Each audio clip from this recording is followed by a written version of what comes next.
Good morning, everybody. We have already taken almost all important topics in relation to economics. We have to discuss few current issues, current topics. That one of the current topics we will discuss today. After that, one topic we have to deal along with chapter number 2 of the syllabus. That is food security. The role of public distribution system PDS and food security in India. That also we will deal in this class. So we start with the current topic. And the current topic is, during the lockdown period, and even now, the most important issue is the downtrend in the aggregate economic activities of India. Decreasing tendency. We know the GDP is on the declining trend, national income on the declining trend, employment opportunities, production, everywhere we find a downtrend.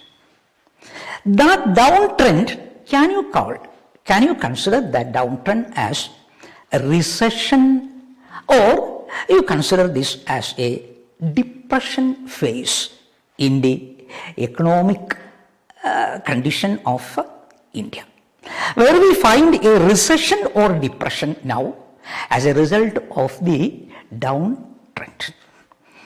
That is the most important issue as far as the current economic condition is concerned.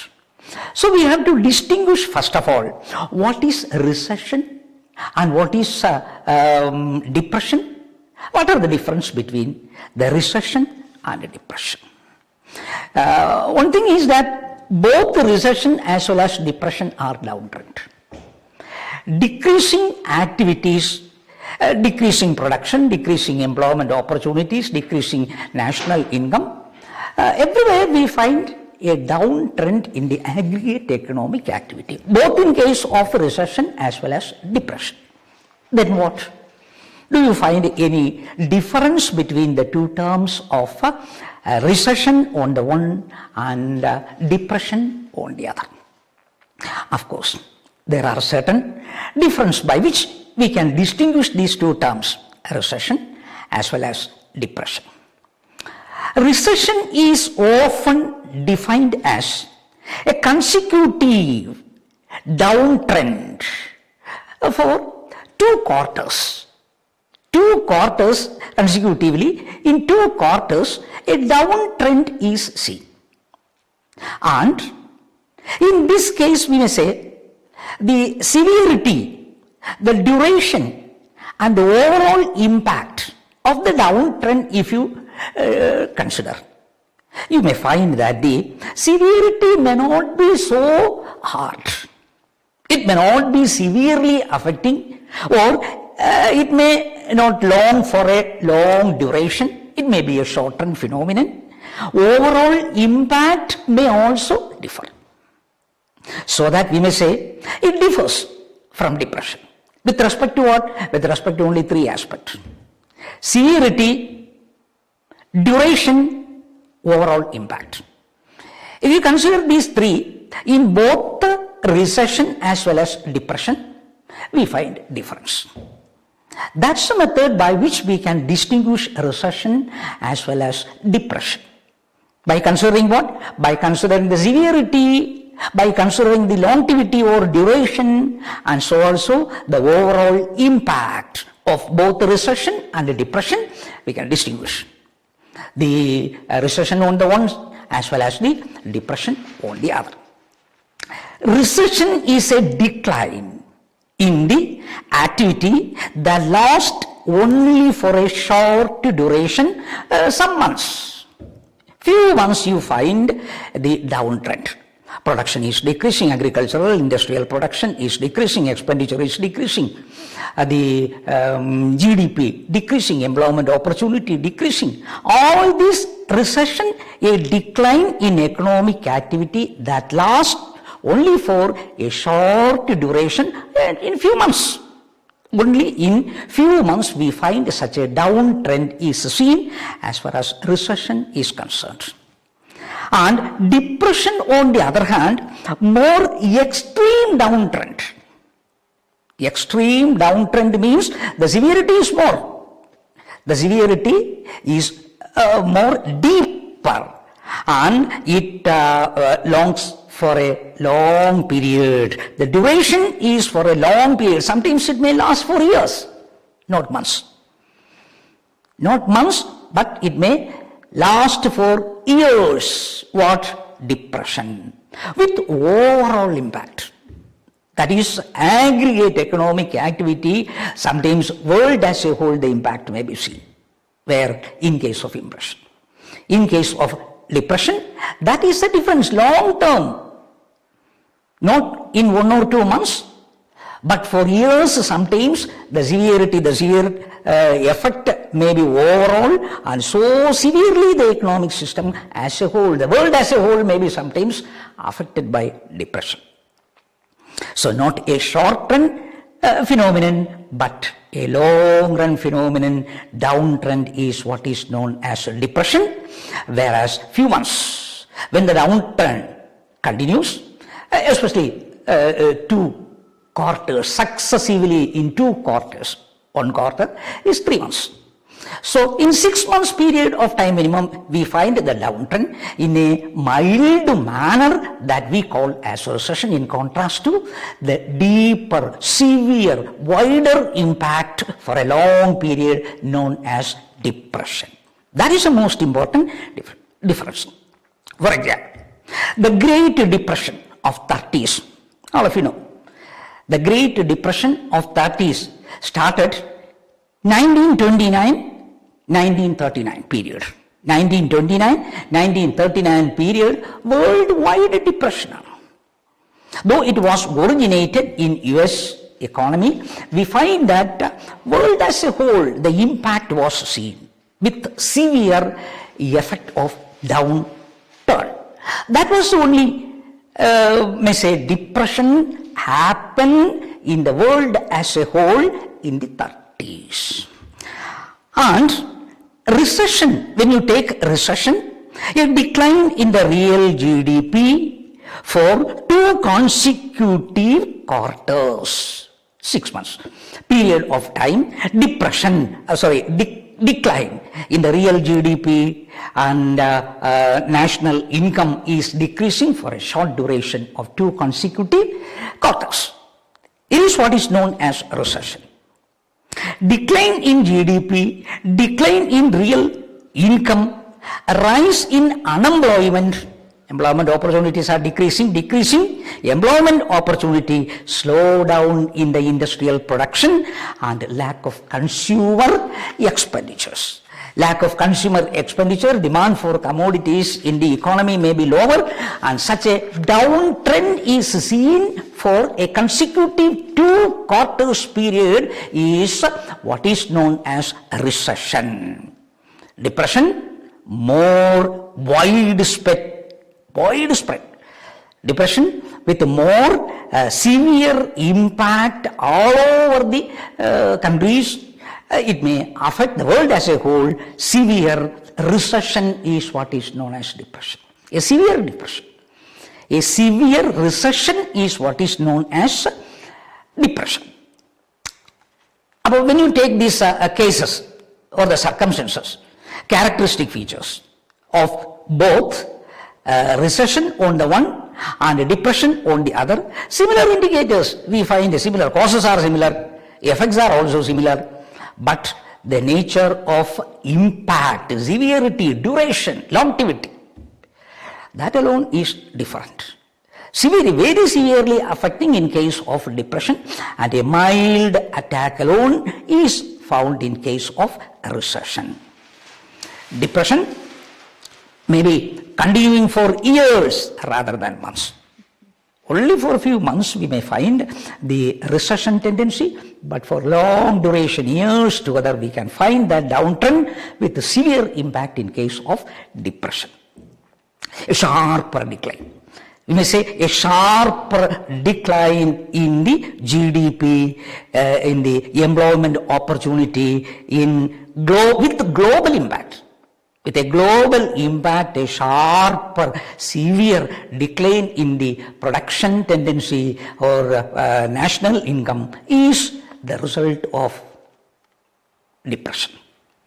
Then it may also have the global impact, global effect. It may sooner or later affect the entire world so severely, and so that it is depression in the real sense, which happened in 30s. Which happened in 1930s. India had never faced such a situation of depression for the long period of, we may say, 73 years after our independence. After the independence, in no circumstance you could find such a very severe depression trend in the Indian context. Now, due to the coronavirus and the resultant downtrend, it is found there is a downtrend in the form of declining GDP, declining production, declining employment opportunities, etc., which is started, 2020, March, April, May. From 2020 March onwards only we could find such a situation. And within this period, the downtrend we can call as recession. It is a recessionary period, and the economists predict that if it longs for years together, which may also happen, the depression. It may also sometimes result into a depression trend if the recession continues for a long period. Due to the lockdown, we know that production as a whole, everywhere the production was in a standstill position. Employment opportunities were declining. And so the downtrend is supposed to be equivalent to the recessionary tendency. Everyone agree that GDP will contract during this period, and in the near future also there may be a decline in the GDP, especially in the financial year 2021. It is expected that the GDP will be decreasing in the Indian economy. According to World Bank prediction, it is said that 3.2% decrease rate of GDP decrease will be 3.2%. CRISIL on the other hand states that there is a possibility of 5% rate of decrease in the GDP growth rate during this period of 2021 due to the downtrend and the lockdown. RBI puts this may be 1.5% only. 1.5%. So different institutions and different writers predict the rate in different level, but everyone is agreeing that in 2021 and subsequently the GDP of the economy will decrease. And severe impact may also be there. Everyone is also making a forecast that it may be very severely affecting the economic system. Since economic recovery, that means recovery from the downtrend. Recovery does not happen over a night. It is not possible to get immediately a recovery. It may sometimes 2 or 3 years required for getting uplift. In order to get an upliftment from the downtrend, 2 or 3 years may be required. So there is every possibility that the recession may continue for some longer period, so that it may even result in case of recession, this depression, unless steps are taken by government for stimulating the economic system. Unless stimulus packages are introduced, there is every possibility that the present recession may even turn to a depression possible. That is the forecast. According to the calculation, 2020, in the month of April 2020, at the time of the lockdown, you find 75% GDP was wiped out.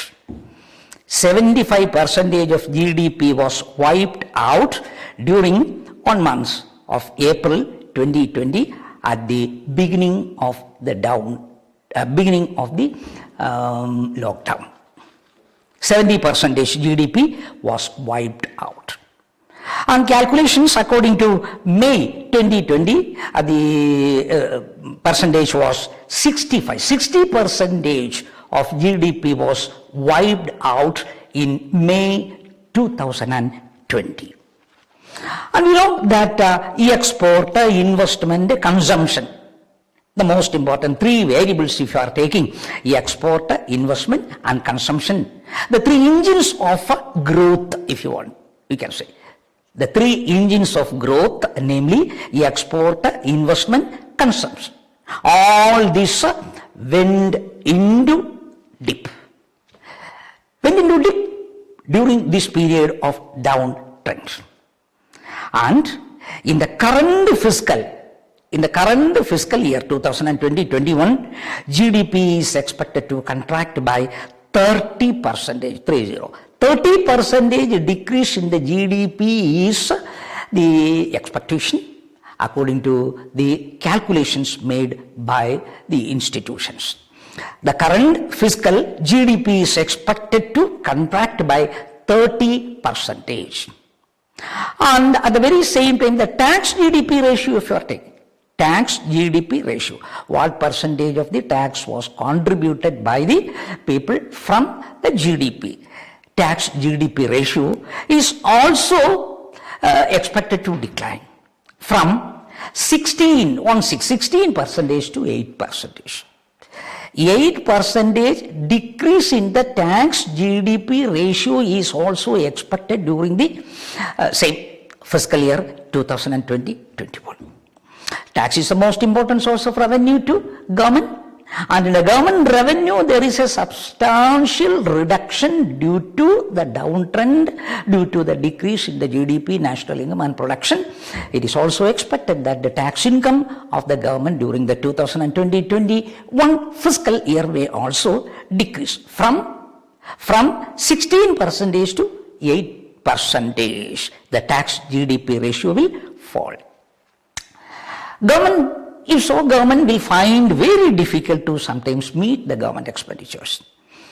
Government expenditures, defense, or we may say even the salary payment of government employees may be very difficult if the tax GDP ratio is on the declining trend. It may sometimes require 2 or 3 years for the recovery from the downtrend. If so, there may be severe effect of this downtrend, which may sometimes even result to the depression in the economy.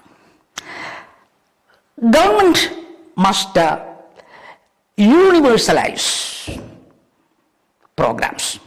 That is one, we may say, one suggestion we can give. Monetary packages, that monetary packages already introduced for the revival of the economy. Atma Bharat, we have already seen that.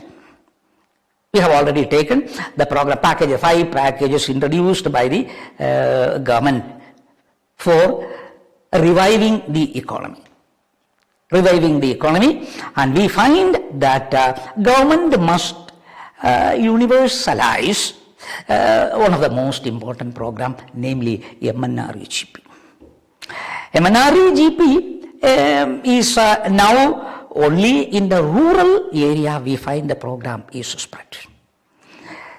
Since about 50 crores number of persons live in the urban and semi-urban area in India, and so also our present problem is injection of liquidity into the economy, creating more demand for commodities in the economy, thereby boosting up production. That is a requirement, and in order to give more income at the disposal of the lower section of the population, the MNREGP program shall be extended to urban as well as semi-urban area. Similar to rural area, we should give significance to urban as well as semi-urban area, so that many persons may get employment opportunity, income they will get, that money they can utilize for purchasing goods and services from the market, which will boost up production and hence to the national income of the country.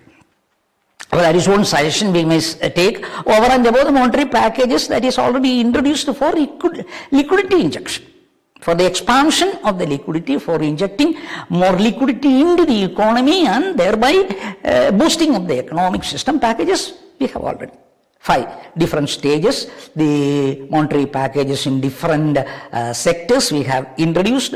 Over and above that, it is a suggestion that in order to boost up the system and to get the revival process started in the economy, one of the most important reputed program of MNREGP should be universalized. Instead of concentrating the attention to the rural sector alone, urban as well as semi-urban sector also, the program should be extended so that more employment opportunity can be created and more income can be injected, liquidity can be injected into the economy, demand for commodities can be boosted and the revival possible. Similarly, we may say the wage structure also to enhance. For the MNREGP also, paid laborers and wage structure also should enhance in favor of what? In favor of the lower, weaker section of the population whose propensity to consume is higher. Give them more, income so that the demand for commodities will increase, liquidity of the economy will increase. In other words, we say wage-led growth. Wage-led growth can alone boost up the economy by providing more and more purchasing power at the disposal of the people, especially those people whose propensity to consume is higher. Earning class of person should be provided with more liquid cash for the purchasing of goods and services from the market. So that is another suggestion, along with the MNREGP program widening in the urban as well as the semi-urban areas, the wage structure should also be enhanced in order to give more purchasing power at the disposal of the economy, to create more demand in the market and thereby boost up production. This is another solution we may suggest to get out of the recession and in order to stimulate the economic system over and above the packages that has been already introduced. Then, liquidity infusion into bank alone is not sufficient. By providing more, incentive programs to commercial bank for the loan lending to the weaker section of the population, producers, etc. Infusion of cash into the commercial bank alone is not sufficient by reducing repo rate or rate of interest, etc. But along with that, measures should also be made for money to come to reach in the hands of the workers. Money should also reach into the hands of the weaker section of the population, lower section of the population whose propensity to consume are higher. Then only the intended result may be obtained. Infusing cash, more and more cash to commercial bank is not sufficient. Along with that, more programs should also be designed so that through commercial banks, the loans will be given for production as well as for consumption purposes. More liberal loan at a reasonable lower rate of interest if it is given, which is the method by which we can boost up the demand for commodities.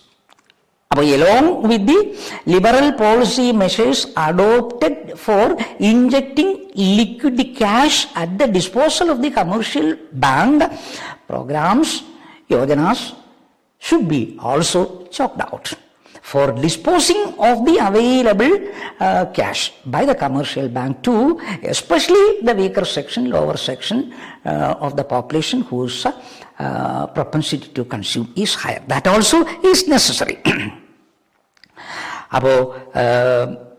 We find this downtrend in the form of recession without going to the severe situation of depression. Packages should be introduced and a revival is necessary without allowing a long duration downtrend. We can escape from the possible depression. And if the economy is let free during the recession period, it may happen that the recession may even result to depression. So the present situation is a downtrend in the form of a short duration, and so also severity is not much deeper in the present situation. A recessionary trend as a result of the COVID-19 as well as the resultant lockdown, one of the phenomenal feature of the Indian economy at present. It is a current issue, it is a current problem that we find in the Indian economy as well as the world as a whole. There is one current topic relating to the Indian economy. The question can be distinguished between recession and depression. Distinguish between recession and depression, and the present economic condition is whether a depression trend or a recession trend. What are the remedies, the suggestions to get the economy revived from the downtrend? These are possible questions relating to the current economic situation. Now we are coming to second chapter.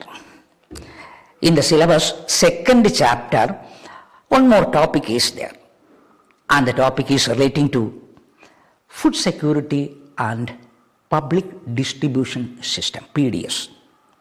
Food security and public distribution system, PDS, the role of PDS in food security. What do you mean by food security? And what is the role of a public distribution system to solve the problem of food insecurity? PDS, public distribution system, play a crucial role in the food security. It solves food insecurity.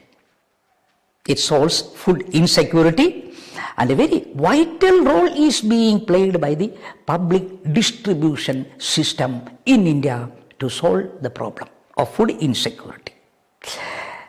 And so we may say that PDS is a cornerstone. It is a cornerstone in government food and nutrition policy. Government food and nutrition policy, PDS play a vital role. Though a very vital, important role is being played by PDS, yet we find that poverty is existing in India. Poverty is existing in the midst of plenitude. Even though we have already designed a very good public distribution system and successfully it is working, we find even now poverty is one of the most important problem that we face in the Indian context. Insecurity. Food insecurity. What do you mean by food insecurity? Insecurity is a situation of limited access to safe and healthy food. Insecurity, food insecurity. Food insecurity is a situation of limited access to safe and healthy food. Safe and healthy food situation. Insufficient. Insecurity is a situation of limited access to safe and healthy food facility in the country. So that poverty is the result. Which means that both quantitatively and qualitatively the problem of food insecurity we have to look into. A mere quantitative giving of food materials to the people is not sufficient to avoid the poverty and hunger of the people. It is a qualitative aspect. Nutritious food facility, supply of sufficient quantity of nutritious food is essential. Therefore, the situation of limited access to safe and healthy food is the problem concerned with the food insecurity. Food insecurity means that healthy food is not sufficiently available to the people. Nutritious food is not sufficiently available, so that poverty and hunger, the most important problem that we face in the present day context. So, security is a situation of what? Insecurity is, we may say, limited access to the healthy food, nutritious food in the country, the case of insecurity. So, what do you mean by security, food security?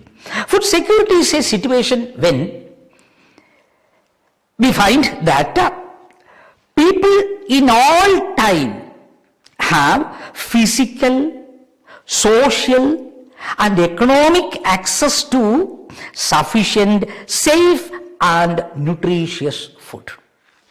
That is the explanation given for the concept of food security. Food security is a situation when all people in all time have physical, social and economic access to what? To sufficient, safe and nutritious food that meet their dietary needs.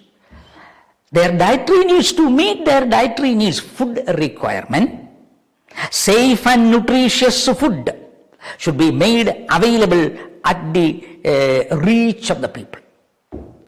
Physical, social and economic access. Physical, social and economic access. What do you mean by that? Physical, social as well as economic access. Physically, suppose sufficient quantity of food materials are made available in the market. It is not sufficient. It is not sufficient physical quantity is available. And at the very same time, if there is no capacity, purchasing power with the people, how can they buy these commodities available in the market?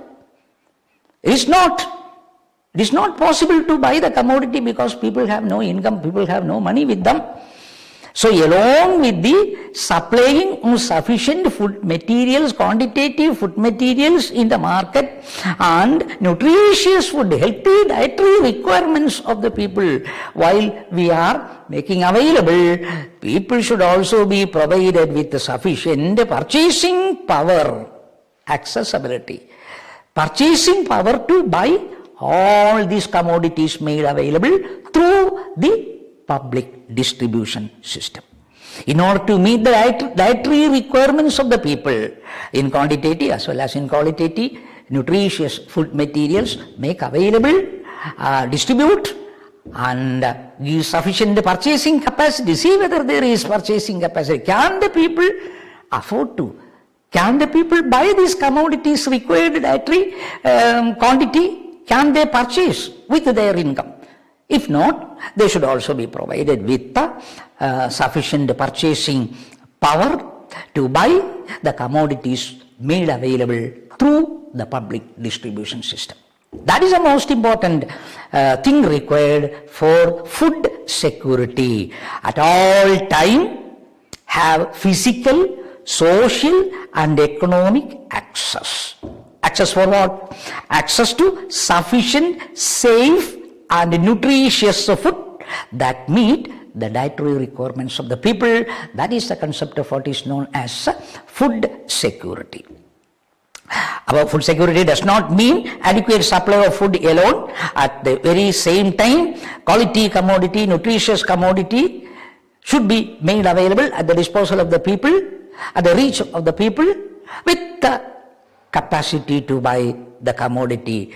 Dietary requirement to meet, sufficient purchasing capacity should also be made available.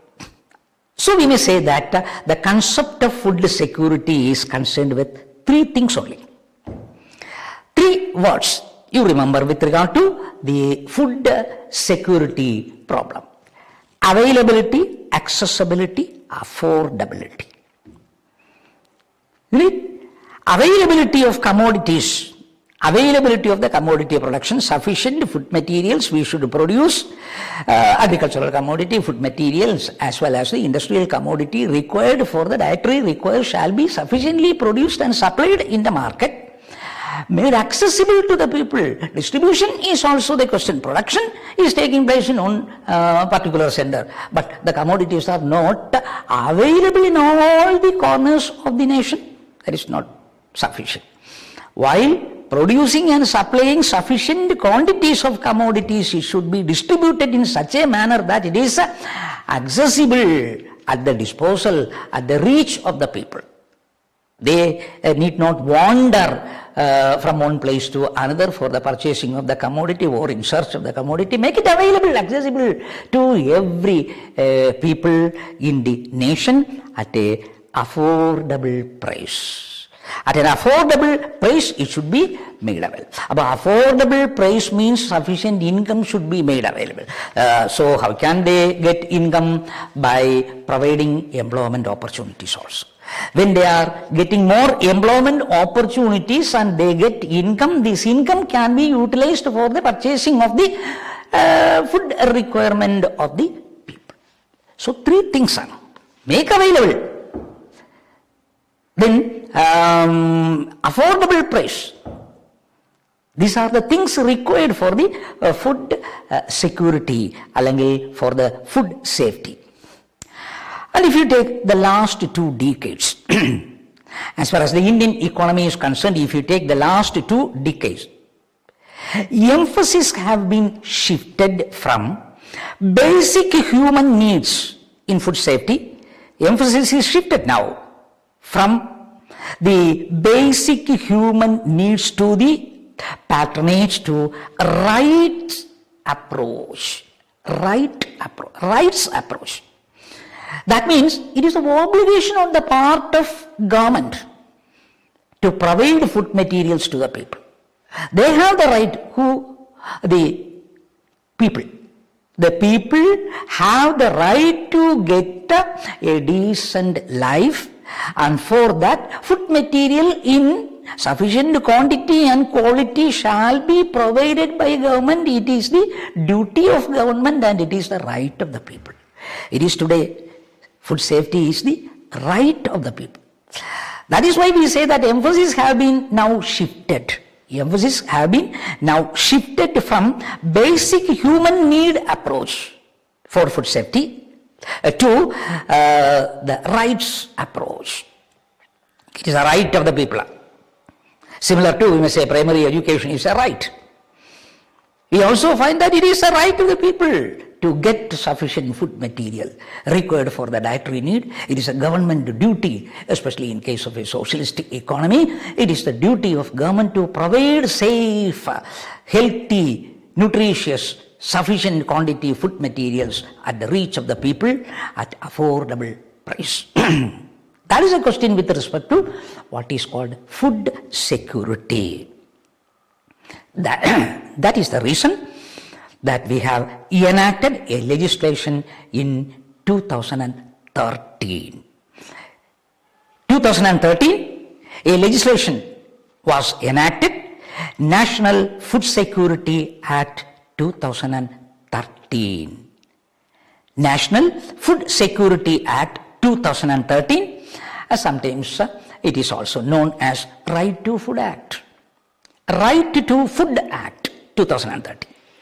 Right to Food Act 2013 was introduced because we have shifted the emphasis from needs approach, requirement needs approach to the rights approach.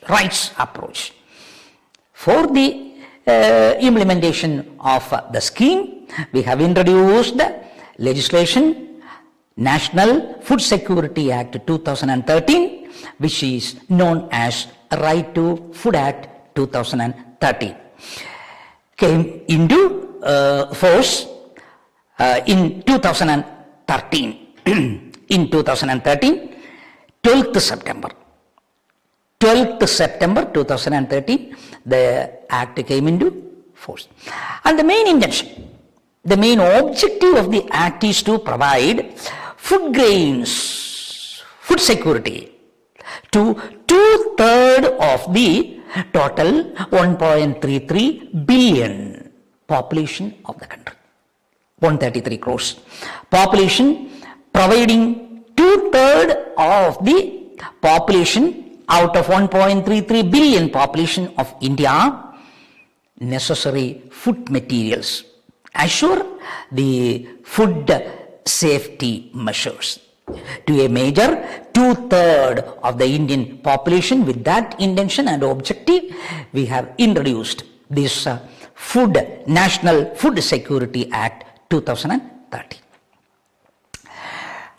In this respect, we also find that after the third plan, and especially when we introduced the Green Revolution, because of the Green Revolution program we have introduced in our 5-year plans, food production increased, especially we may say production of wheat as well as rice, increased because of the Green Revolution program. And it enabled to overcome the food shortage also to a certain extent. The food shortage, qualitatively speaking, the food shortage problem, to a certain extent, we could reduce and provide sufficient food materials because of the Green Revolution program we have started in the 5-year plans of India, which also became essential to build up large godowns, stocks, in order to stock the food grain produced through the Green Revolution program, and provide the food materials without any scarcity at all time, providing food materials. Food security also requires providing all time facilities.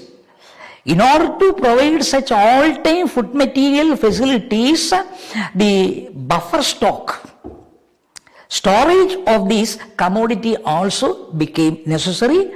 Construction of godowns and keeping the excess commodity in the godown, and in an even manner taking the food materials from the godown to the market, so that no time there is either a glut in the market or a scarcity in the market. Without facing with any glut, oversupply of food materials in the market, and without any scarcity in the market, any time even flow of commodities in the market, go down, buffer stock facilities we have started, and that is one of the most important requirement also for the food security program. So we have also achieved self-sufficiency in 70s. Through the Green Revolution program and through the 5-year plan, we could achieve food self-sufficiency in 70s and sustained the quantity even, we may say, thereafter. Even thereafter, we could get a sustained quantity of food materials in our buffer stock. for an even distribution at all time in the market, so that never there is a possibility of oversupply nor there is a scarcity in the market. Even flow. The role of go down, FCI go down, buffer stocks, through the supply of PDS, we could get in an even manner distribution of this at a reasonable price throughout the year without any problem. That is the role of, we may say, the FCI buffer stock go down as well as the PDS in solving the problem of food insecurity. But what this FCI is doing, or what the government is doing, you see that collecting corn from the farmers at a price, and the price is what is known as procurement price. Government is procuring the food materials from the farmers directly at a price, and that price is, we may say, price support policy to the producers.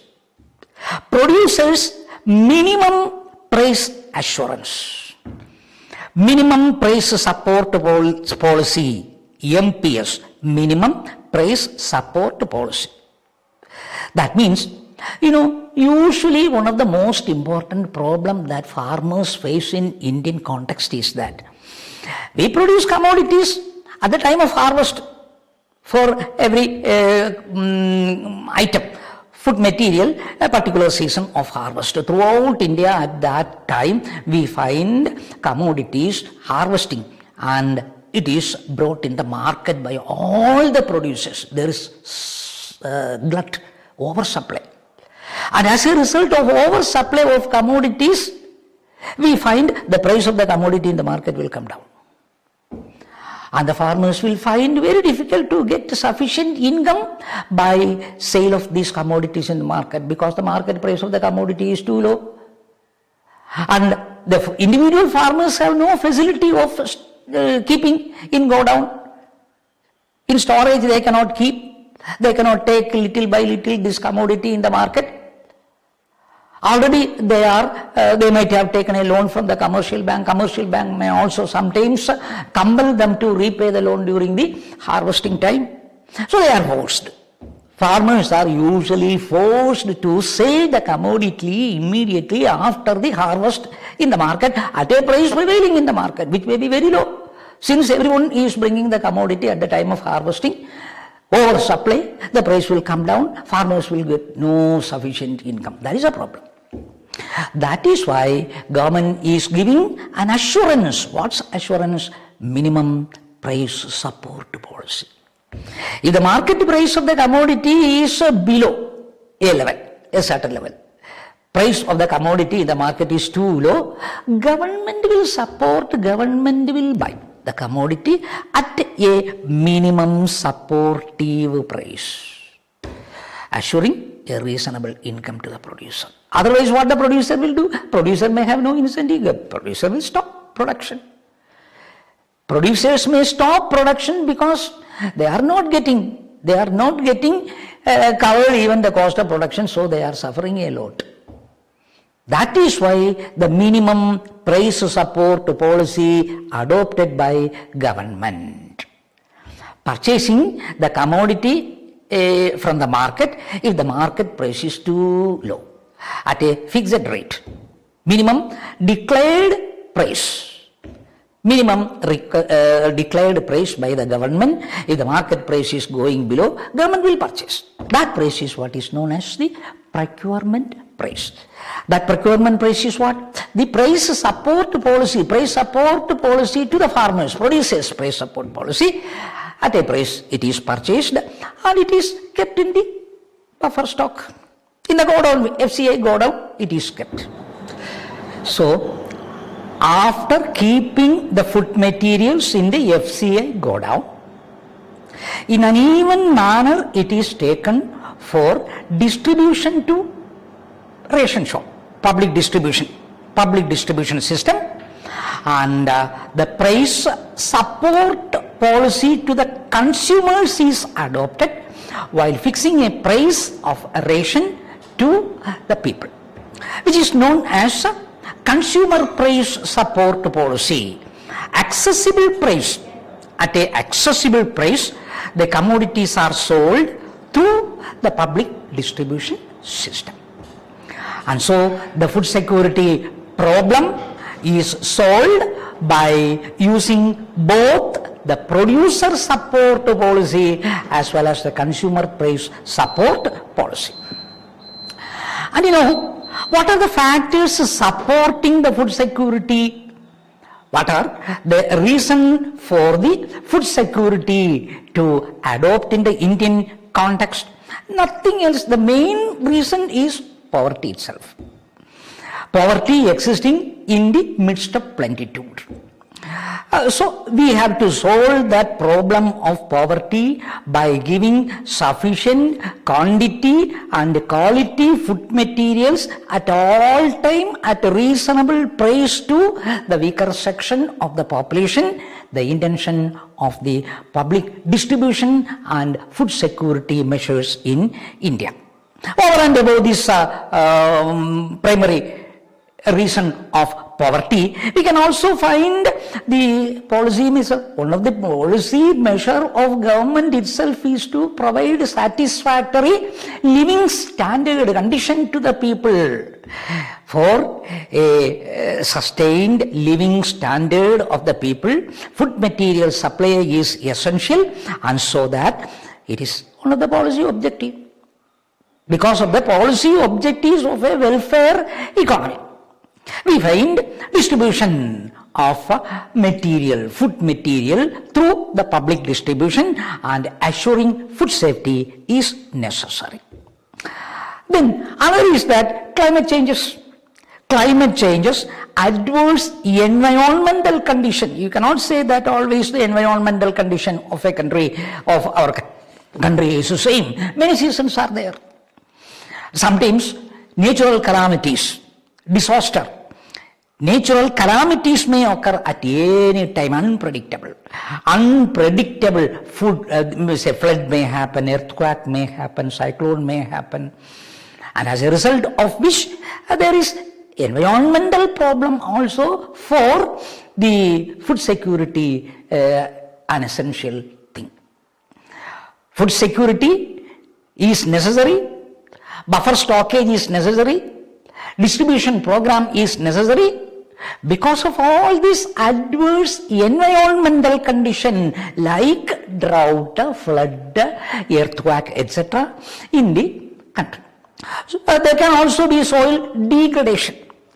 Soil degradation because of all this environmental condition worsening the environment. For solving such a problem also, steps should be taken by government for assuring food safety. So over and above the food material security necessary because of this reason connected with environmental factors.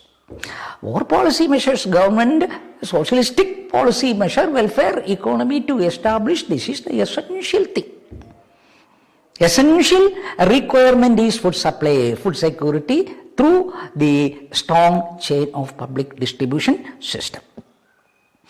In India, we can also find some more other reason behind the food security measure compulsory required on the part of government. High rate, for example, high rate of migration of people from the rural area to the urban area. One of the most important features of the Indian context is that people shift their residence permanently sometimes from the rural area to urban area, attracted by the urban amenities. Not only attracted by the urban amenities, because of the lack of these provisions in the rural area, they are shifting sometimes. They are shifting their residence from the rural area to urban area for education purposes. For the education purpose of their children, they have to settle down in the urban area. For medical treatment purposes also sometimes they have to come to the urban area, which is a most important characteristic feature of the Indian economy, that the people from the rural area usually shift their residence to urban area, and such a migration of the population from the rural to urban area also makes some provision compulsorily to be taken by government for providing food materials to the people coming from the rural to the urban area, and providing other amenities of life in the urban area as a result of the migration of the people. Then, when you take the contribution of the agricultural sector to the GDP of the economy, it is decreasing rate at which the contribution of the agricultural sector to the national income of the Indian economy. Because of what reason? Because we may say one of the reason is that the other sectors are fastly growing. Industrial sector and tertiary sector are fastly growing, and a result of which comparatively the percentage contribution of the agricultural sector to the GDP is on the declining trend. So, when there is a shift of the people from the rural to the urban area, providing food materials to the people, and so also the role of agriculture in the food security is also the reason. One of the reason decreasing contribution of the agricultural sector to the GDP, the national income of the country, which require rural development essential. It is along with the food security, rural development is also necessary. Provide the amenities to the rural area also, so that compelling the people to live in the rural area itself. And in the rural area, the main occupation is agriculture. They are doing agricultural activity. There will be no scarcity of food materials in the market. So that is also another reason why a food security measure is to be taken by government, why PDS is to be strengthened by government. That is also another reason. Then we may also find another reason for the public distribution system with its significance, that fluctuation. In order to avoid the fluctuation in the price level of agricultural commodity, and even manner, the food material should be provided. At all time, at an even manner, the commodity should be made available in the market, so that there is no chance of fluctuation in the prices of agricultural commodities. Especially the cost of living of the people is depending upon the price of the consumption commodities available in the market. So in order to stabilize the cost of living and get a better living standard of the people, keep the inflation at a lower level, essential requirement is public distribution system as well as the food security program. But you see, the public distribution system is now facing with many challenges. There are many challenges we find facing by the public distribution system. One is that we have already seen that because of the introduction of the Green Revolution, because of the 5-year plans, etc., we could gain a very good buffer stock, self-sufficiency in the food production also we could achieve, and our godowns are also sometimes overflowing. There is sufficient stock of commodities available in our godown. Yet, what is the problem? Yet, the problem is that poverty and hunger is existing in the midst of plenitude. Commodity quantitatively we are producing sufficient. We could achieve, we may say, self-sufficiency, at least to a certain extent, self-sufficiency in the food production we could achieve because of the programs we have adopted. But poverty, the challenge that is facing by the food security measure, even though the granaries are overflowing, we find the poverty is existing side by side, and it is also growing at a faster rate also. Then, high level of buffer stock is also undesirable. high level of buffer stock is also undesirable, and it is also considered as a waste. Wasteful as well as undesirable. Buffer stock, over buffer stock is also a waste and also is undesirable to a certain extent. For example, massive food storage. Massive food storage. We are storing the food materials in large quantity in the godown for a long period. What happens? First of all, we say that high carrying cost. It is highly costly to preserve this corn without any decay, damage in the godown. Very costly an affair. So, massive food storage is leading with high carrying cost, deterioration of the quality of food materials. Long period we are storing. Very long period we are storing the corn in the godown, as a result of which quality deterioration. A very good portion may be damaged. The corn that is kept in the godown may be damaged because of the long period keeping in the godown. Quality deterioration may happen.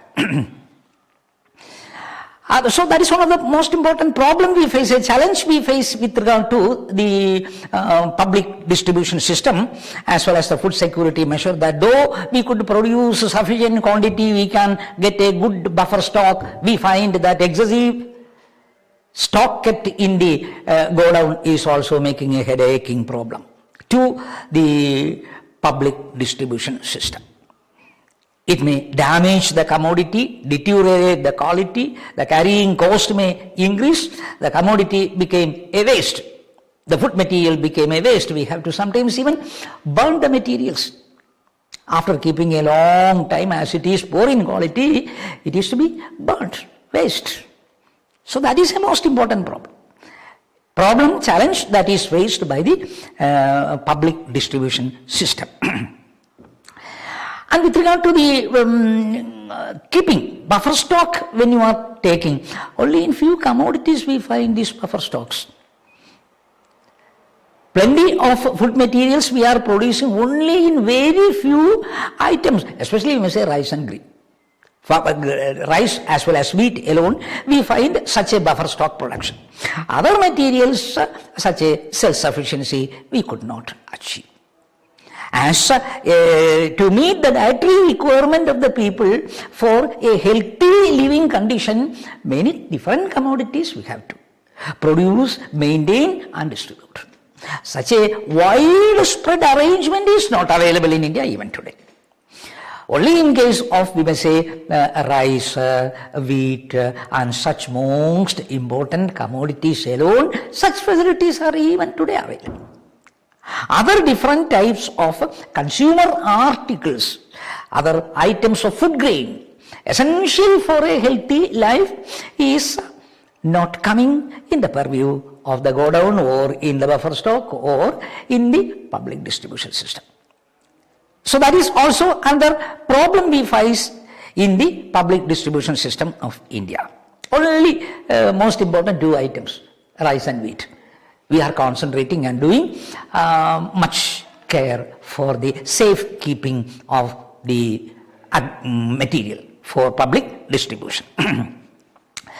It may also create another problem, that is, it may create environmental degradation. Environmental problem, environmental degradation, intensive utilization of water and intensive cultivation may also create some problem. Degradation of land, and so also which may further create environmental problem in a severe manner. Then another is that dealers are sometimes resorting to malpractices. That is one of the most important headache. The dealers, public distribution system, dealers are sometimes resorting to various types of malpractices. For example, diverting the grains to open market. They are diverting the acquired food materials from the FCA go down, on the way it may be diverted. On the way it may be diverted to some open market at a higher price they are selling. And sometimes even the quality commodities supplied by the FCA will be converted. On the way it is converted, it is sold in the open market and bad quality. Poor quality commodity instead will be distributed through the public distribution system. Another most important problem we find with respect to the public distribution system: diverting grains to open market. Diverting the grains acquired by the dealers from the FCA go down, on the way itself is diverted to the public market, and selling poor quality commodity in the ration shop by diverting the quality commodity supplied by government to the open market. Another most important malpractice on the part of the ration dealers. Such a malpractice also a challenge to the public distribution system in the present day. Then they are not opening, sometimes they are not opening regularly the shop, especially in the rural areas. Especially in the rural areas, regularly they are not carrying on their work. They may sometimes close down this shop for a period, which may also affect the fair distribution. Fair distribution of the commodity to the general public may be affected because of this malpractice of the dealers, ration dealers. Sometimes another most important problem in connection with this public distribution system is that they say that it will result into an inflationary pressure in the open market. It may create inflationary pressure in the open market. For example, you see that buffer stock is increasing. We have sufficient stock of commodities in the garden. We are purchasing. Government is purchasing at the procurement price, at the price support policy. The materials are directly purchased by government from the farmers and keeping it in stock in godown, which may result into what? It may result into a scarcity of the commodity in the open market. Because government is purchasing the commodity at a fair price, supportive price to the producers and keeping in the market. Excessively when it is acquired and kept in the go down, we find scarcity of commodity in the open market. As a result of the scarcity of the commodity in the open market, the price of this commodity in the general market, open market may go up, which may result into overall inflation. It may subsequently result into a possible rise in the general level of prices throughout the nation.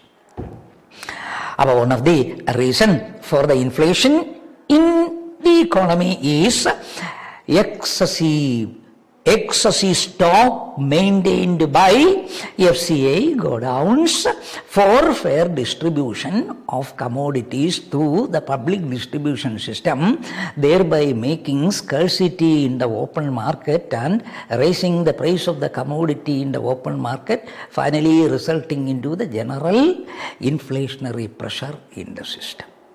But inflation is also causing because of the reason that the excessive stocking of commodities in the public godowns.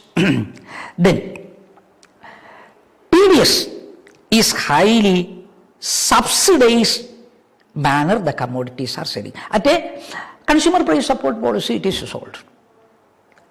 Sometimes procurement price of the commodity will always be, procurement price of the commodity, purchasing price of the commodity may be very higher. At a high price it is purchased because then only the price support policy to the producers. Producers can be satisfied, producers can be given a reasonable income only if it is purchased at a sufficiently higher price than what is prevailing in the market, in the open market. Upon payment of a higher price, the commodities are purchased. At the very same price, it cannot be distributed because we should provide the commodity through the public distribution system at a affordable price. We are distributing the commodity to whom? The most weaker section of the population, the downtrodden class of person and BPL class of persons, so that at a very high price we cannot sell. Even at a lower price than what is given. What is given to the producer, it is sold in the ration shop, thereby confronting with heavy loss. Heavy loss, heavy fiscal burden on the part of a government. In the budget, we find fiscal deficit is increasing because of the reason that public distribution system for providing with the food security measure, for providing the consumer price policy and price support policy to the producers, a large amount of fiscal burden is the ultimate result of government creating a cause for increasing deficit in the Indian context. Therefore, considering all these different challenges and the problems in connection with the public distribution system, PDS, as well as the food security measure, a new strategy is essential. We have to suggest some way out of this situation. Some programs, some suggestions should also be given. How can we improve the public distribution system? How can we improve the food security measure? Suggestion is also necessary. We say this is a problem, multi-dimensional problem. Not only it is concerned with the agricultural sector, it is concerned with many other sectors, financial sector, in the industrial sector, all round aggregate activities are affected by this food security measure program of government. So multi-dimensional approach is also necessary to solve the problem of food scarcity as well as public distribution. Multi-dimensional approach is necessary on the part of government to solve this problem. In this program packages, we may say we should take rural development matters, agricultural sector, policy measures, programs, schemes for the improvement of the rural area, rural development scheme, agricultural development scheme, small industries, everywhere attention is necessary. The package program should be multi-dimensional without neglecting any of the sectors. All are to be considered for a better policy measure of food security as well as the public distribution system. Secondly, we may say a sustainable management of natural resource program relating to a sustainable management of the natural resources is also necessary. For example, we have seen in the effect of the food security, it may also cause a degradation of environment. Environmental problems may be arising along with this acquiring of food materials for supplying sufficient quality, quantity, commodities to the people. It may create environmental problem. And so that a sustainable management of natural resources in order to provide with natural resources in a sustainable utilization without any wastage and improving the quality of soil, natural resources, etc. Program should be attached along with the food security measure. Food security measure is not a simple problem as we think of. Along with this programs, packages, schemes, we have to look into the natural resource sustainability. In no way the natural resources should be adversely affected, damaged or deteriorated in quality while we are taking measures for food safety and security. Then removal of trade barriers is also necessary. There may be some trade barriers existing in the country which may damage the smooth functioning of the public distribution system. distribution system. Public distribution system may be affected because of the existing laws. The removal of such, say, trade barriers. Trade barriers is also to be taken into consideration while chalking out a designed program of public distribution and food safety measures. For which we may say adoption of modern technology, marketing technology also, modern marketing technology and the cultivation, agricultural technology, everywhere, transportation method, we have to chalk out programs. The latest technology available in all the different fields shall be taken into consideration while making a very good program of food security measure. For example, sometimes the transportation of commodity from one place to the other. Even flow, making available, accessible to all section of the people at all time is necessary, for which we say transportation of commodity from one center to the other is necessary. The cheapest means of transportation, the easy method of transportation, cost we should take into consideration, and providing even good road facilities, transportation facility, vehicle facilities, etc. very necessary for the package program. That is why it is said a multi-dimensional program.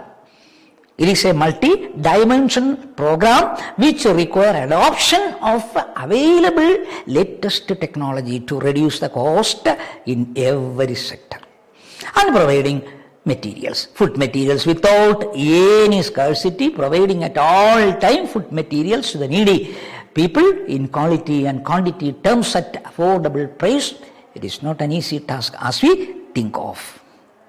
Along with that program of investment in the education sector, in the public sector, infrastructure facility, especially you know that road facility necessary for easy transportation of the commodity. Production may be in one center, but consumers are spread all over the corner. Production may be in one state or one locality, a particular place. From that place it is to be brought in all centers, because the consumers are spread all over India. Production may be in one or two places. So infrastructure facility and a better governance is necessary. The problem is not so simple as we think of. Multi-dimensional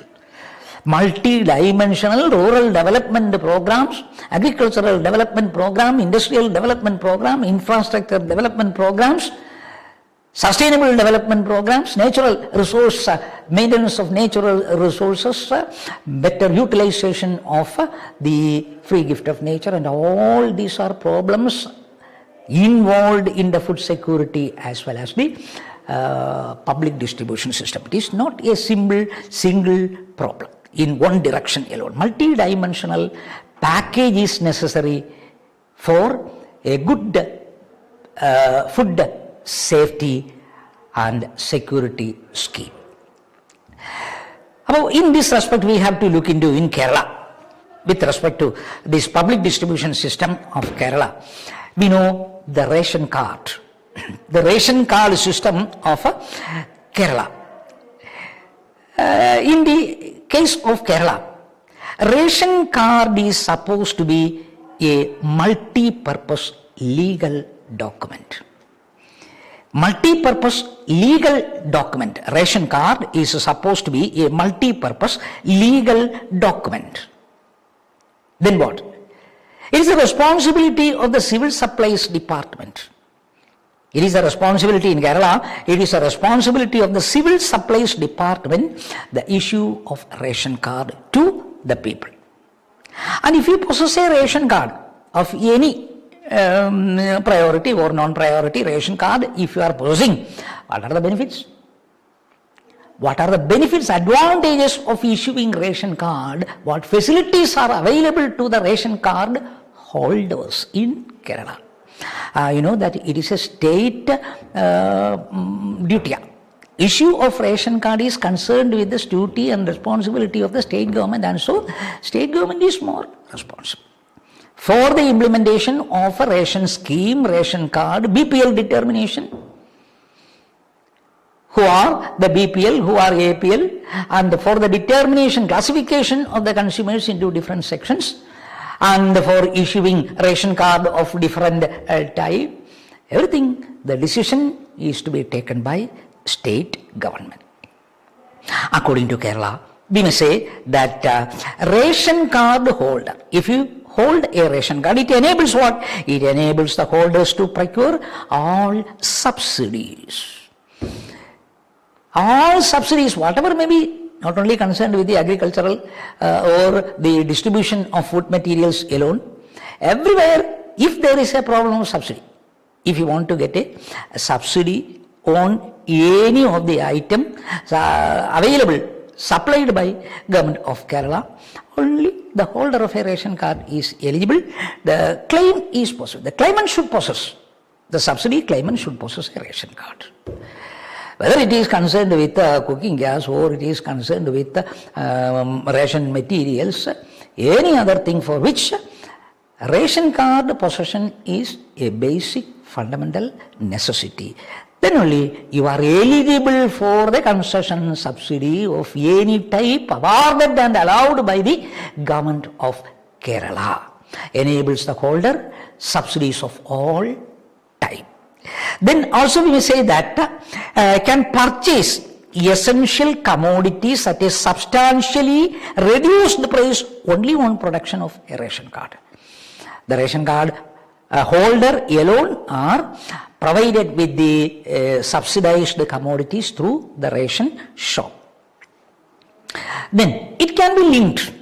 The ration card can be linked to Aadhaar, and through that it is in turn possible to link a bank account. To link a bank account, Aadhaar bank account linkage, essentially what is necessary is that ration card. A ration card can be linked with the Aadhaar card, and you can also link the Aadhaar card with the bank account for getting all type of governmental subsidies or for any benefits. Any benefit declared by a government to any section of the population, unless you possess a ration card, it is not possible. Basic requirement, initial basic requirement is the possession of a ration card. And it is in Kerala considered as a legal ID proof. It is a legal ID proof. It is a legal ID proof not only to the person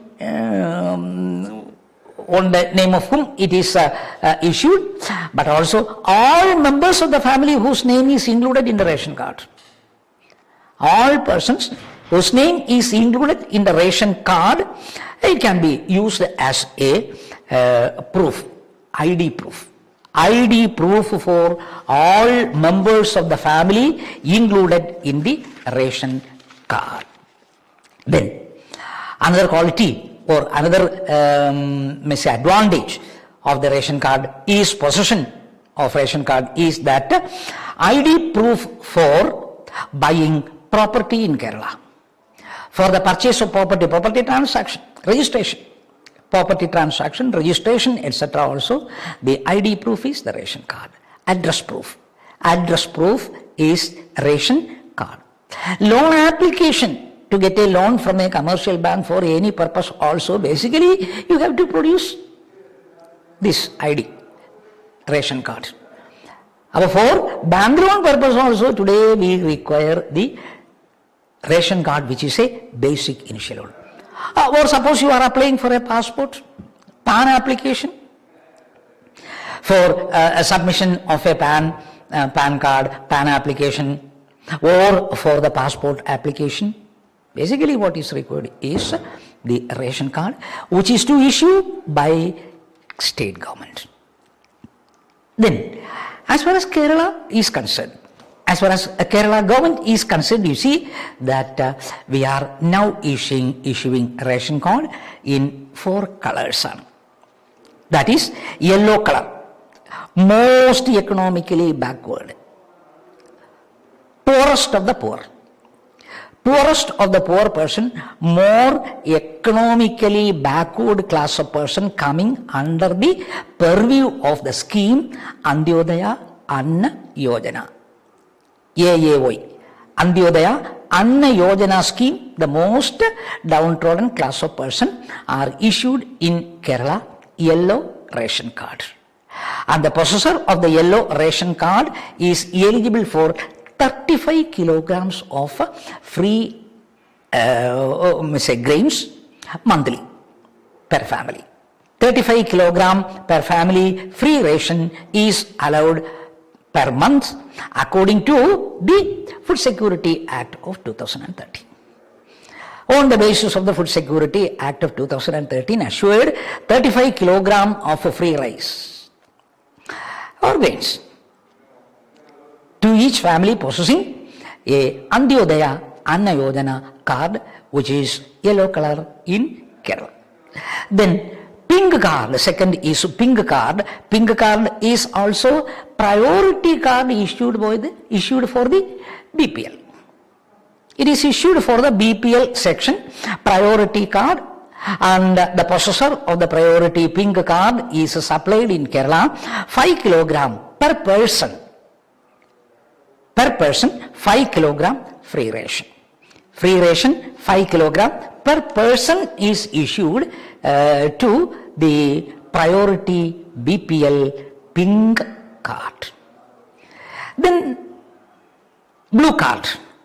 Blue card is issued for non-priority, APL, above poverty line, APL, but non-priority APL blue card, they are given materials at a price, at a very, very concessional lower price.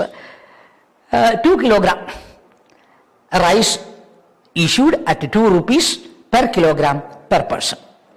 So at a concessional price, at a lower price, it is sold. It is sold at an accessible price to the non-priority APL possessing blue card. Then white card. The last, fourth category is white card. It is also non-priority group. Also a non-priority group, they are given material at a little higher price, but lesser than what is prevailing in the market price.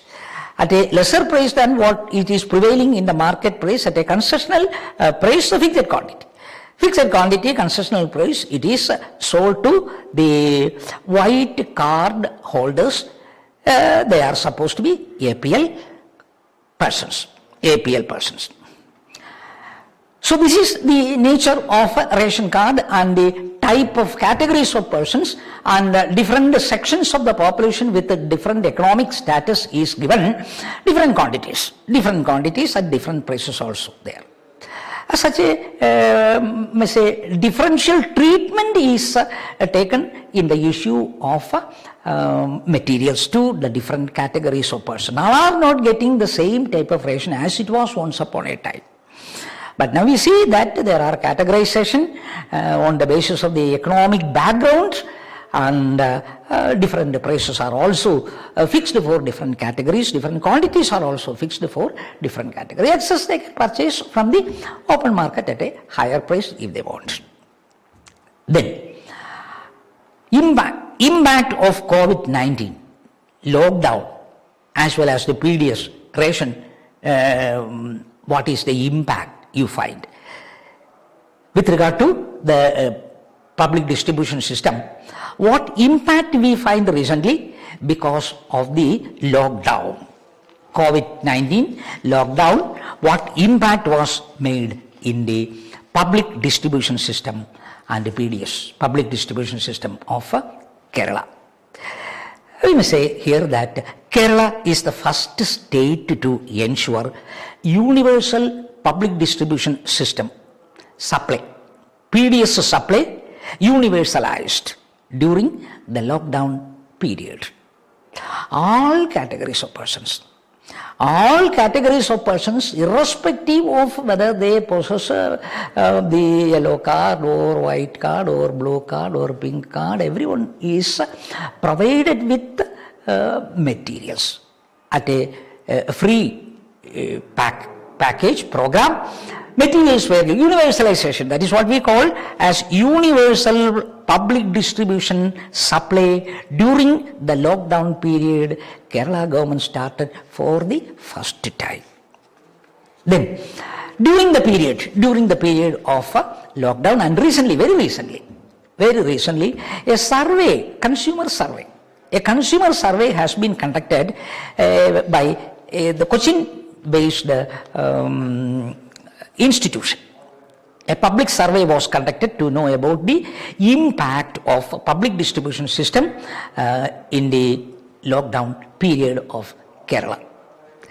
It is found, some interesting things are found with regard to the public distribution system and the lockdown period in the Kerala state. It is found that, first of all, 92% of the card holders, whether it is yellow or it is pink, 92% of the entire household card holders with ration card purchased materials from the public distribution system during the COVID-19 period. 92%. Before that, such a high percentage of population purchasing the commodity from the PDS was not seen. Even all the BPL persons were not purchasing commodities from the ration shop. That was the characteristic of the Kerala state previously. But we find a major section, 92%, irrespective of the color. Irrespective of the color of the card, we find 92% of the household purchased commodities from the PDS during the lockdown period. Make it popular, universalization. Make the popularity of public distribution system in the lockdown period. It is a noticeable fact. Then, out of this 92%, on the basis of the survey interview conducted, it is also collected that 16% of them said, while the survey was being conducted, 16% of the customers said that they are purchasing the commodity from the PDS for their first time in their life. For purchasing the materials from the ration shop for the first time in their life, though they had this ration card for long time, nothing, no material they were purchasing from the public distribution system, but 16% of such persons interviewed said that it is for the first time they are purchasing material from a public distribution system, that is during the lockdown period. That also makes, it is evident that universalization, it became a very good program of Kerala government, that people are attracted to purchase the commodity from the ration shop, irrespective of the status or the color of the card. We find that people used to purchase the commodity from the ration shop. Then, with respect to the priority card, priority card or BPL card, we find 98% purchase the commodity. 98% of the priority card holders purchased the commodity from the ration shop during this period of lockdown. During the lockdown period, almost all we may say, 98% is too high a percentage of population purchasing the commodity at a free of cost. BPL. They are all purchasing the commodity at a lower, no price, at a no cost. They are purchasing the commodity. BPL persons purchase 98%, thereby making a heavy burden on the part of the Kerala state government for distribution purposes. For distribution purposes, ration distribution purposes, a lot of money, budgetary expenditure was necessary to the state government, as everyone started purchasing commodity from the ration shop for the first time. Then 91% of the blue card holders are APL. Blue card holders are APL 91%. 91% of the blue card holders in Kerala purchased during this period from the PDS. Then 85% of the white card holders, it is said that the white card holders were not purchasing any commodity from the ration shop. They were using this ration card only for identification of their status. It was used only as an ID for transaction purposes and for other purposes, even for getting a passport or the PAN card. Such things are necessary, and so they were possessing, white card were possessing without purchasing any commodity from the public distribution system. 85% of white card holders purchased this commodity during the lockdown period from the ration shop is also to the dignity, popularity, universalization. Universalization of this program of government of Kerala during this period of lockdown. Out of this 85%, 21% of the white card holders said that they are purchasing the commodity for the first time. For the first time in their life, they were purchasing the commodity from the market. Then the survey not only is showing the PDS importance of the public distribution system, it also shows that falling dependency on supermarket and malls. Because it was not available during it was not opened during the period, and a very heavy fall of customers with respect to supermarket as well as the malls we could see during this period of COVID-19. Then, from 38% before the lockdown, it is reduced to 20% during the lockdown period with respect to the purchase of commodities from these malls as well as supermarkets. Even after that, even after the strict lockdown period, we find there was a reduction. There was a reduction in the purchase of material by the customers from the malls and supermarket. From 38% of customers, it is reduced to 20%, even relaxing the rules of lockdown according to the survey. And generally, we know that there is also another line of marketing, online marketing, which became popular also during the period of lockdown. But statistically, survey finds only 5%. Only 5% of the customers were depending on online services during the lockdown period. So that is the impact we see. That is the impact we see with regard to the lockdown and the public distribution system. And the most important point with respect to this concept is that universalization will become a program of universal application. Every categories of persons were attracted to depend on public distribution system, PDS and ration shop during the period of lockdown. So that is with regard to the food security measures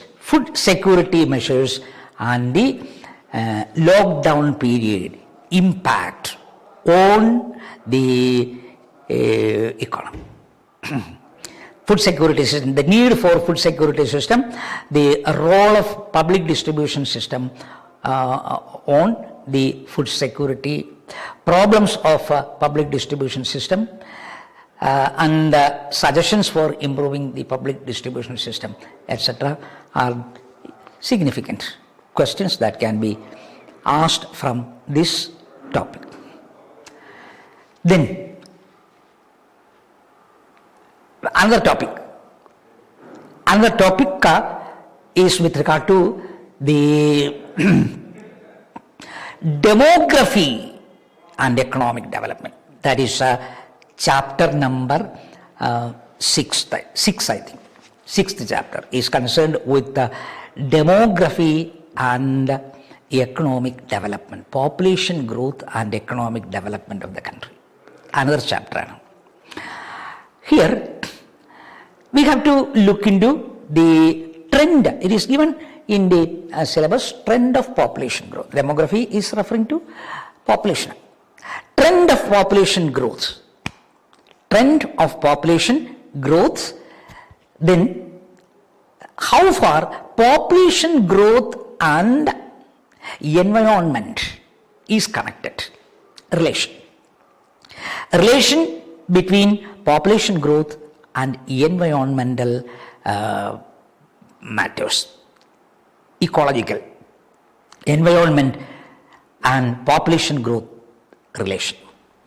So first of all, before taking the trend of population growth and the concept relating to the population growth, we may consider the impact of population growth on environment. Population growth and environment relationship. One short essay. Impact of population growth on environment, ecological problems.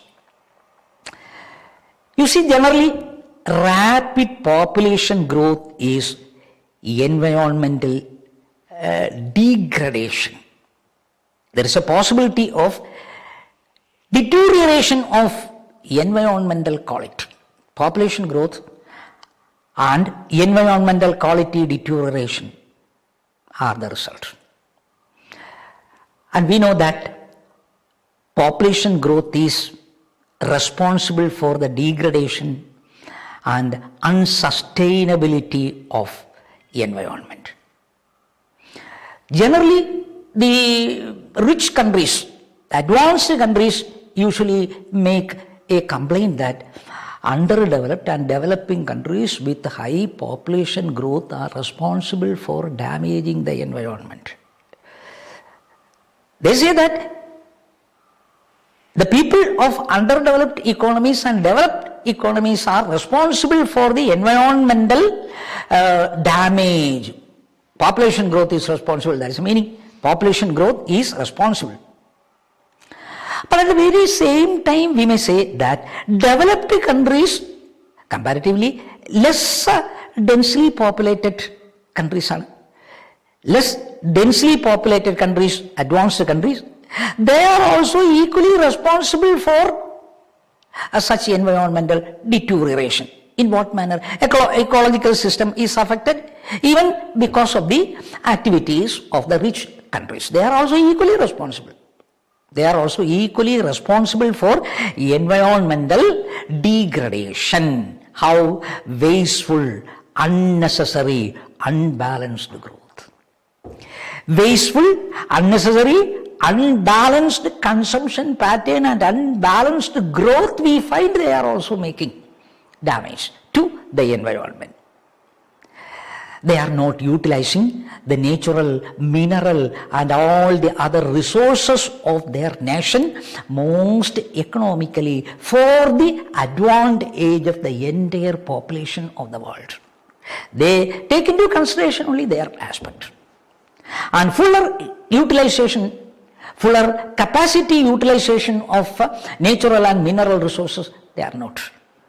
They are not concerned with such a fuller utilization, economic utilization of the available natural resources.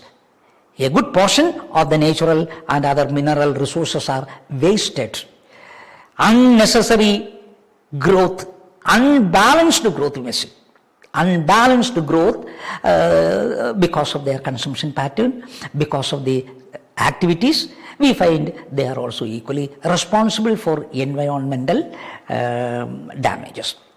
Leaving that question, we find that the impact of this adverse effect of both developed as well as the developing countries are responsible for today's most important ecological problems.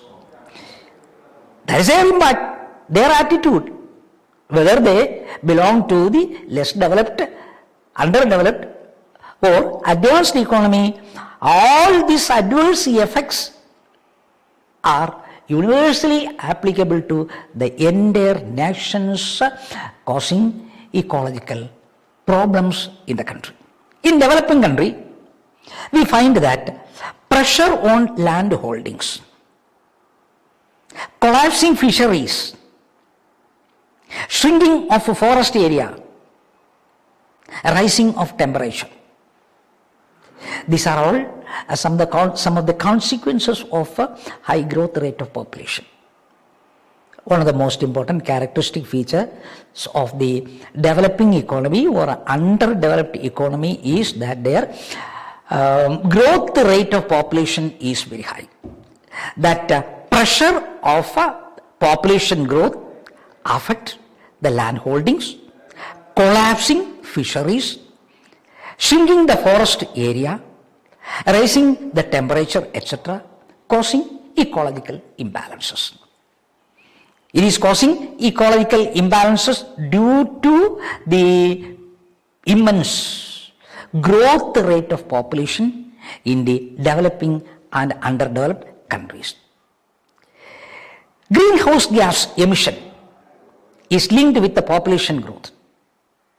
It is connected with economic growth. Economic growth and population growth are, we may say, responsible for the greenhouse gas emission. It is connected, all these are connected problems. Basically, we may say the root cause for the ecological imbalances and the damages to the environment, basically nothing else than the population growth. Suppose there is a slow growth rate of population is growing at a lower rate, ecologically sustainable lifestyle existing in the country. Consumption pattern is also such that they have no such excessive consumption and there is no wastage of resources available in the country, would reduce the greenhouse gas emission. In order to reduce the greenhouse gas emissions, ecological sustainability, a slow growth rate of population with a moderate lifestyle and consumption pattern is sufficient. With a moderate consumption pattern, the lifestyle, slow growth rate of population, ecologically sustainable lifestyle, if you adopt, definitely that is a method by which it is possible to get a sustainable growth rate, sustainable economic growth in the country. So population growth is the root. The root cause is the population growth rate, and adjustment is what is necessary for the growth program in a sustainable manner.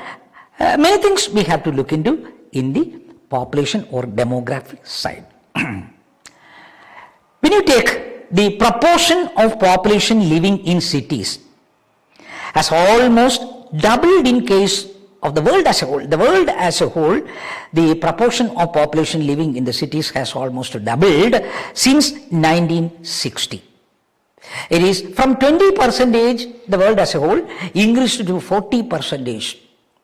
Because of the people migrating from the rural area to the urban area, we find that 40% since 1960, migration of population from the rural area to urban area is seen. Urban share of GDP, gross domestic product, urban share has gone from 61% to 76% in universal world as a whole. In the world as a whole, we find that urban contribution to the growth rate or income, national income, world income, 61%, from 61% it has gone up to 76% urban share. And by 2030, it is expected that the share of the urban area in the world as a whole will go to 61%.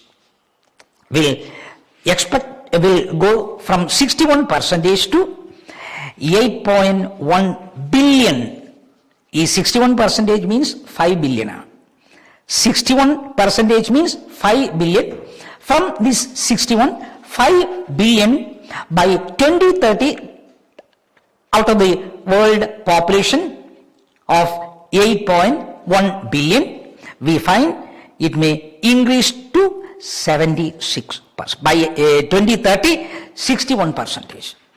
61% we will find the persons shifting from the rural area to the urban area with regard to the world as a whole. In India, urban population doubled from 109 million doubled to 2018 million during the last 2 decades. During the last 2 decades, we find in the Indian case, urban population doubled from 109 million to 218 million. 218 million in 2 decades, urban population increased. Isn't it? Then, it is also estimated in case of India, it is estimated by 2030, the urban population will increase to 300 million. It may increase to 300 million by 2030, the urban population of India.